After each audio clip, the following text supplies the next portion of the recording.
Mga ka-hopes, paano kung sabihin ko sa inyo na may isang dating NBA player na halos binura ang depensa ng San Miguel Bear?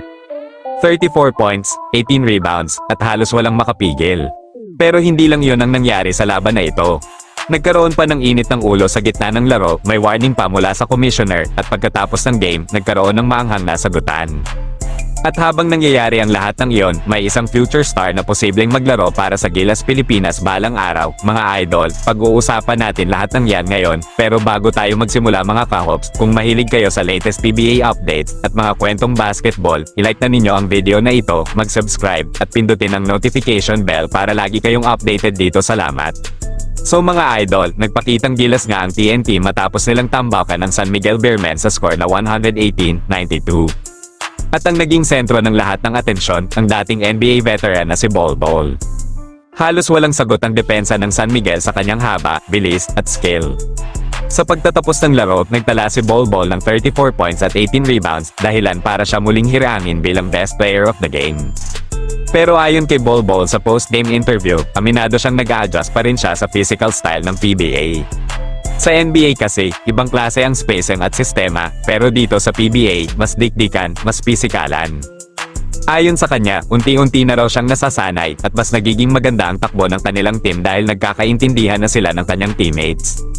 Mas nagiging pamilyar na sila sa galaw ng isa't isa at mas nagiging solid ang kanilang teamwork sa bawat laro. Isa sa mga pinaka-inaabangang matchup sa larong iyon ay ang sagupaan nila ng 8-time PBA MVP na si Jonmar Fajardo. Ayon kay Bol Bol, alam na alam niya kung gaano kalakas at kagaling si Jonmar, kaya pinaghandaan niya ito ng mabuti. Sinabi pa niya na talagang sobrang pisikal daw ni Abay, kaya kailangan niyang maging handa sa bawat banggaan sa ilalim ng ring. Pero nagpasalamat din siya sa kanyang mga teammates dahil tinutulungan daw siya sa depensa kay Fajardo kapag hawak na nito ang bola. Sa kabilang banda naman, nagbigay rin ng respeto si Jonmar kay Bol Bol. Ayon kay Abay, talagang mabigat, matangkad, at napakahaba ng galame ni Bol Bol. At kahit natalo sila sa laro, sinabi ni Jonmar na masaya siya na nasa PBA ngayon si Bol Bol. Bakit? Dahil mas nagiging exciting daw ang liga para sa fans.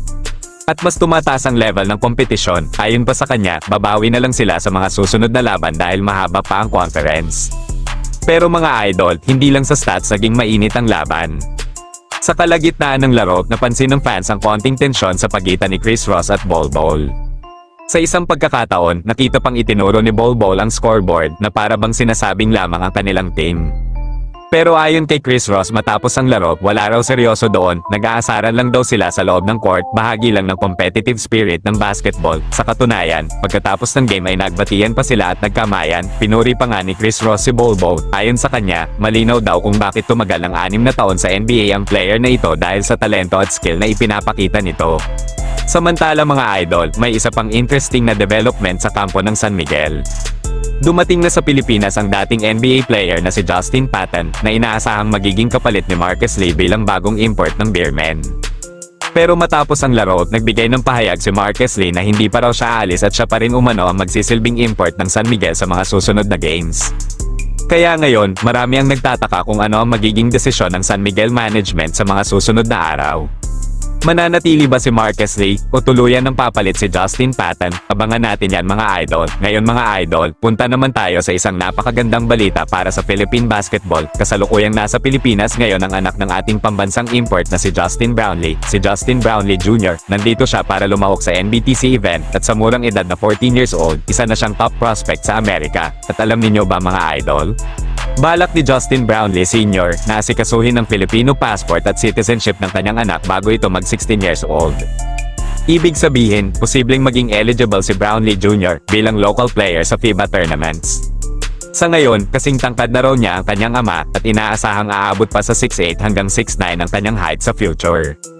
Kung mangyari man na makapasok siya sa NBA balang araw at piliin niyang maglaro para sa Pilipinas, isipin ninyo mga idol. Isa na namang malaking talento ang madadagdag sa Gilas Pilipinas. Posibleng maging bahagi pa siya ng Gilas lineup sa 2031 FIBA World Cup. Talagang masasabi natin, si Justin Brownlee ay hindi lang pambansang import sa loob ng court, kundi pati sa hinaharap ng Philippine basketball. Kaya mga idol, napakaraming nangyayari ngayon sa mundo ng basketball. Dominant performance ni Bol Bol, ang kompetisyon sa PBA. Ang issue sa import ng San Miguel at ang posibleng future Gilas star na si Justin Brownlee Jr. Pero kayo mga idol, ano sa tingin ninyo? Kaya bang dominahin ni Bol Bol ang buong conference?